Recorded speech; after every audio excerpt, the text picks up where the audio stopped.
Baik, Assalamualaikum warahmatullahi wabarakatuh. Perkenalkan, nama saya Tinatun dengan NIM 23650003. Baik, di sini kita lanjut ke materi yang ke-8, di mana materi yang ke-8 itu tentang manajemen resiko proyek. Resiko or masalah problem secara waktu timbul dari aktivitas keputusan yang dilakukan pada masa lalu sehingga saat ini sudah terjadi dan menjadi sudah diketahui dampaknya. Sebagai contoh, macet di Jakarta merupakan gambaran dari masalah karena sudah terjadi pada kondisi saat ini dan penanganan kedepannya dilakukan oleh manajemen krisis. Selanjutnya, sementara risiko merupakan kejadian yang belum terjadi, baru merupakan perkiraan akan keterjadiannya pada saatnya nantinya. Apakah akan benar-benar terjadi atau tidak tergantung dari penanganan dan tindakan yang akan dilakukan. Selanjutnya, efek berkaitan dengan positif maupun negatif, bahkan keduanya. Efek merupakan penyimpanan dari apa yang diharapkan dan dapat berkaitan dengan menciptakan atau menghasilkan peluang dan ancaman. B. Ketidakpastian, yaitu suatu keadaan, kondisi kurangnya informasi terkait dengan pemahaman atau pengetahuan tentang suatu peristiwa, konsekuensinya atau kemungkinan suatu terjadi. C. Yaitu sasaran, merupakan tujuan dari sesuatu yang akan dicapai, di mana dapat dimiliki berbagai aspek dan kategori serta mempunyai beberapa tingkat. Selanjutnya, resiko. Menurut kamus, resiko adalah kemungkinan kerugian atau kecelakaan. Definisi dari resiko adalah sebuah ketidakpastian yang dapat berdampak positif atau negatif bagi proyek. Selanjutnya, tujuan dari manajemen risiko adalah untuk meminimalkan potensi risiko negatif serta memaksimalkan potensi risiko positif. Selanjutnya, manajemen risiko proyek yaitu mengidentifikasi, menganalisa, dan merespon terhadap risiko yang ada selama proyek agar tujuan proyek tercapai. Selanjutnya, manajemen risiko. Di sini teman-teman bisa lihat bagaimana manajemen risikonya, grafiknya bagaimana. Selanjutnya, dalam pengelolaan perusahaan secara umum, fungsi penerapan manajemen risiko pada tingkat perusahaan adalah, yang pertama itu adalah memperkuat analisis pencapaian strategi perusahaan. Yang kedua adalah mempermudah dalam mengambil keputusan, dan yang ketiga adalah meningkatkan produktivitas perusahaan. Selanjutnya, proses manajemen risiko proyek. Di sini teman-teman bisa lihat grafiknya. Di sini ada 6. Selanjutnya, perencanaan. Inputnya itu faktor lingkungan, aset proses organisasi, pernyataan ruang lingkup proyek, rencana manajemen proyek. Tekniknya planning, meeting, and analysis. Outputnya rencana manajemen risiko, metode, peran dan tanggung jawab, anggaran, waktu, kategori risiko, dan definisi peluang dan dapat rasio. Selanjutnya, identifikasi risiko. Di sini teman-teman bisa lihat ada 3. Yang pertama input, teknik, dan output. Selanjutnya, analisis risiko kualitatif. Di sini juga ada 3. Yang pertama input, yang kedua teknik, dan yang ketiga output. Selanjutnya, analisis risiko kuantitatif. Di sini teman-teman juga bisa lihat input, teknik, dan outputnya. Selanjutnya, perencanaan respon risiko. Di sini teman-teman juga bisa lihat input, teknik, dan outputnya bagaimana.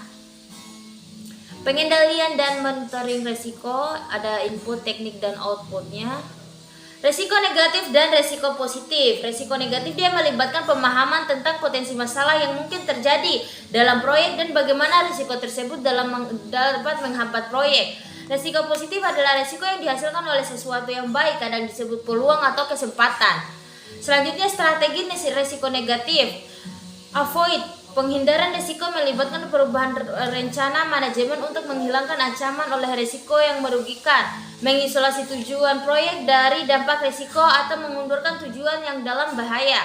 Transfer, yaitu pemindahan risiko, mensyaratkan pergantian penerima dampak negatif dan pemilik dari pihak ketiga. Selanjutnya, mitigate, yaitu pengurangan peluang atau dampak peristiwa berisiko merugikan ke ambang atau batas yang dapat diterima. Selanjutnya, strategi risiko positif. Yang pertama itu exploit, strategi yang memastikan bahwa kesempatan risiko positif dapat terrealisasi. Contohnya, menugaskan SDM atau sumber daya manusia yang lebih berbakat untuk mengurangi waktu penyelesaian dan menyediakan mutu lebih baik dari yang direncanakan. Yang kedua adalah share, yaitu alokasi kepemilikan terhadap pihak Ketiga, yang memiliki kemampuan terbaik menangkap peluang manfaat proyek. Contohnya special purposes company joint venture. Yang ketiga, enhance, memodifikasi ukuran kesempatan dengan meningkatkan peluang atau dampak positif dengan mengidentifikasi dan memaksimalkan pengendalian kunci dari risiko berdampak positif. Selanjutnya, perencanaan manajemen risiko. Outputnya dokumen rencana pengelolaan risiko, berisi prosedur untuk mengelola risiko sepanjang proyek. Isi dokumen manajemen risiko, yang pertama itu metodologi, yang kedua daftar jabatan dan tanggung jawab, yang ketiga kategori risiko, yang keempat dampak dan probabilitas risiko, dan yang terakhir adalah dokumentasi. Selanjutnya, rencana kontingensi. Rencana kontingensi adalah aksi yang dilakukan oleh tim proyek apabila sebuah risiko benar-benar terjadi. Selanjutnya, fallback plans, yaitu rencana yang dikembangkan untuk risiko yang berdapat sangat tinggi pada keberhasilan proyek. Selanjutnya, kategori risiko. Yang pertama risiko pasar, yang kedua risiko finansial, yang ketiga risiko teknologi, yang keempat risiko manusia, dan yang kelima risiko proses. Selanjutnya, risk breakdown struktural. Gambaran tingkat kategori risiko dari sebuah proyek digunakan untuk mengidentifikasi dan mengkategorikan risiko. Selanjutnya, contoh risk breakdown struktur. Ini adalah contohnya. Selanjutnya, potensi risiko negatif dikaitkan dengan knowledge area. Di sini teman-teman bisa lihat. Selanjutnya, identifikasi risiko. Yang pertama itu proses memahami potensi kejadian yang dapat menghambat atau membantu sebuah proyek. Alat bantu dan metode untuk identifikasi risiko: brainstorming, delping, interview, analisis SWOT. Brainstorming yaitu membentuk grup yang membahas berbagai macam ide atau solusi secara spontan untuk menyelesaikan permasalahan tertentu. Teknik delping yaitu digunakan untuk mencapai kesepakatan dari sekumpulan ahli di bidang tertentu yang melakukan prediksi terhadap masa depan. Selanjutnya, interview, sebuah cara untuk menemukan fakta dengan cara mengumpulkan informasi melalui tatap muka, telepon, email, atau instant messaging. SWOT, analisis SWOT, search weeks of opportunities and threats, membantu mengidentifikasi risiko positif dan negatif yang dapat terjadi di sebuah proyek. Selanjutnya, risk register, dokumen yang berisi hasil dari proses manajemen risiko yang ditampilkan dalam bentuk tabel. Risk event adalah kejadian yang tidak pasti yang dapat menghambat atau memajukan proyek. Contoh risk registernya seperti ini. Selanjutnya, matriks probabilitas. Matriks probabilitas atau dampak berisi gambaran probabilitas kejadian sebuah risiko dipasangkan dengan dampak dari risiko tersebut. Selanjutnya, contoh matriks probabilitas di sini teman-teman bisa lihat. Selanjutnya, analisis kuantitatif risiko. Metode yang digunakan analisis decision tree, simulasi, dan analisa sensitivitas.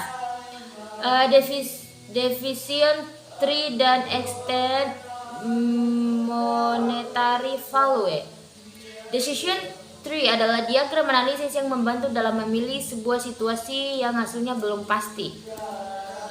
Menghitung EMV, tahapan menghitung estimate monetary value, yaitu pertama masukkan nilai probabilitas terjadinya sebuah risiko, yang kedua memasukkan nilai finansial dari dampak risiko tersebut, yang ketiga kalikan nomor 1 dan nomor 2.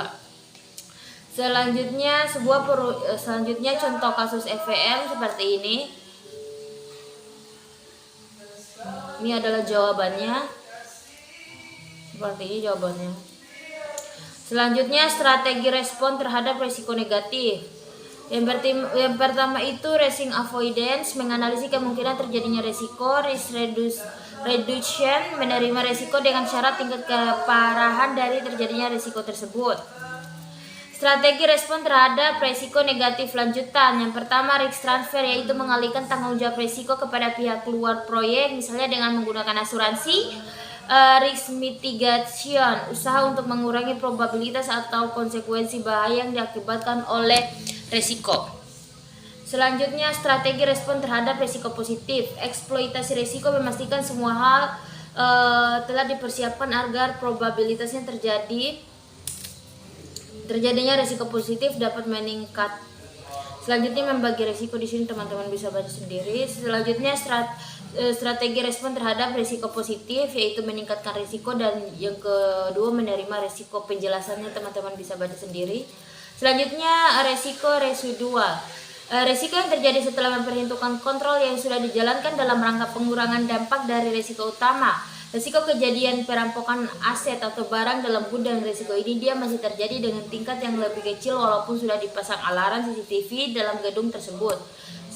Mungkin itu saja penjelasan dari saya, lebih dan kurangnya mohon dimaafkan. Bila taufiq wal hidayah. Wassalamualaikum warahmatullahi wabarakatuh.